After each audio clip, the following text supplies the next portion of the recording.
Здравейте! Проверяваме с инженер Джоргов как върви строителството на 6-лентов нов булевард, който свързва кръстовището на Геме Димитров и Симеоновско покрай зоопарка с Сребърна. Всъщност това е Филип Кутев. Булеварда, който е пробив част от градския ринг, за да можем през есента, когато се надявам, че ще сме готови. Ще бъдем ли готови всъщност? На есен ще можем с кола да стигаме за 3 минути от кръстовището на Геме Димитров и Симеоновско покрай зоопарка до Черни връх.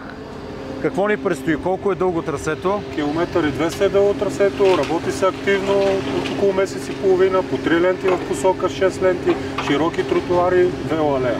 И велоалея? И велоалея. От двете страни ли ще бъде? От двете страни, достатъчно широка, както е профилът на изградената част от Тодор Каблешков. Това ще представлява и булеварда тук, на есен ще бъде готов.